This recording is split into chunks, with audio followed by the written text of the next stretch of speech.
If you have a bad knee from an old knee injury and squatting is just giving you problems, here are three things you can do to get back to better and hopefully less painful squats. So the first one you want to do is check the ankle range of motion on that knee.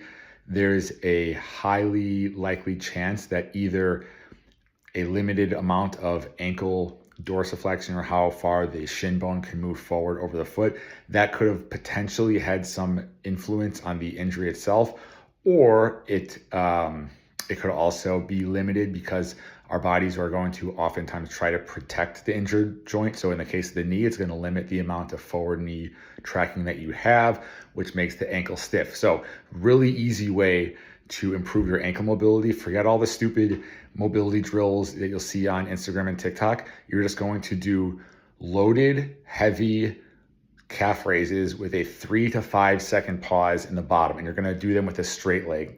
You can do bent knee too, but I think straight leg generally tends to be a little bit better for this. We are on top of working the ankle movement. We'll get some more calf stretch through the entire gastrocnemius, which the seated calf raise does not allow for. So anywhere from 3 to 5 sets, 1 to 2 times a week of just heavy calf raises, and you're holding that stretch for a full 3 second pause, 1 1000, 2 1000, 3 1000, or even longer in the stretch. Doing that a few times a week is going to immediately start working on improving the ankle range of motion.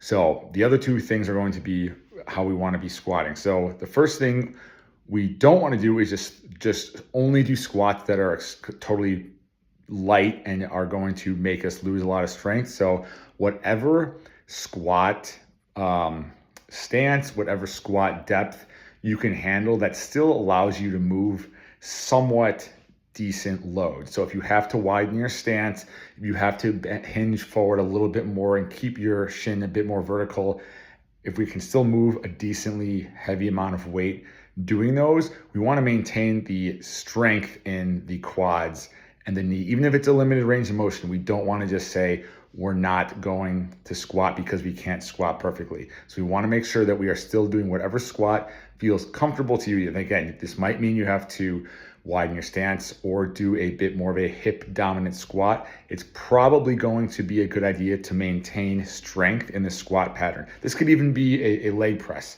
We just don't want to completely throw out any sort of moderate to heavy actual squats. So we want to maintain the actual strength in the squat pattern. And then most importantly, we want to recondition the knee to be able to handle force where in a knee dominant squat. So this is probably going to be the squat that is going to be giving you the problem. So if you have a relatively upright stance or a decent amount of knee travel, and we are squatting to train the quads, which is one of the main reasons we squat, we're going to have to find an entry point to be able to do that. So depending on how severe the pain is, how locked up the knee is, your strength level, this could be a very large amount of options.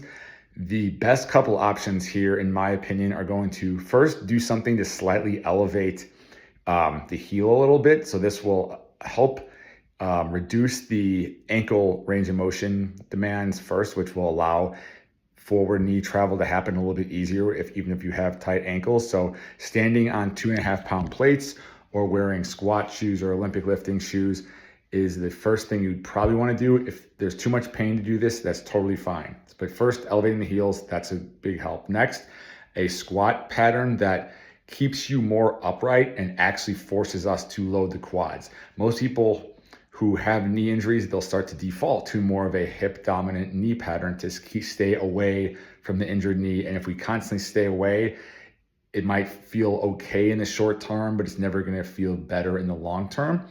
So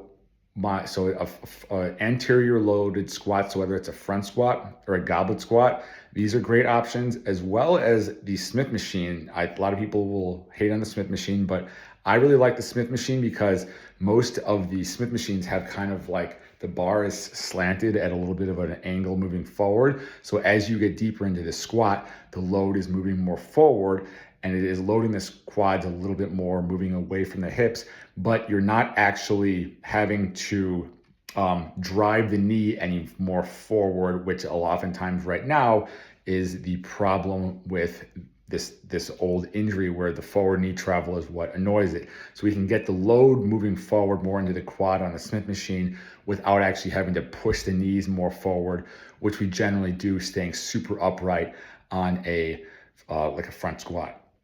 So this is the key here is to find the entry point where we can handle the amount of a certain amount of load and a certain amount of range of motion and a certain amount of forward knee travel. So that's going to be very individual specific. So you want to start on the very light side. So like a light goblet squat, 20 to 30 reps, heels elevated. And again, working on actually not just hinging over and staying away from the knees, but letting those knees move forward a little bit.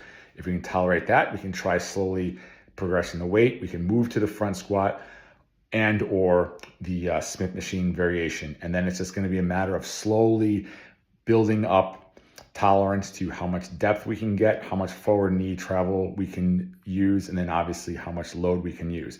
So if you do all these three things, working on the ankle mobility with long pause calf raises, maintaining strength in a squat pattern, even if it's not real knee dominant, will help us kind of bridge the gap between the more knee dominant squats and maintaining your current squat strength, and then picking a knee dominant squat and just regressing the load and potentially range of motion to what you can tolerate.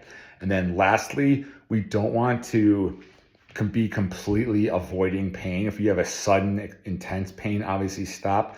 But if you're lifting and during the lift and even in the 24 hours after, if your pain level stays at like a 4 out of 10 or below, you're probably fine. It's not going to be comfortable, but a little bit of discomfort now is probably going to pay huge dividends as long as you stick with this.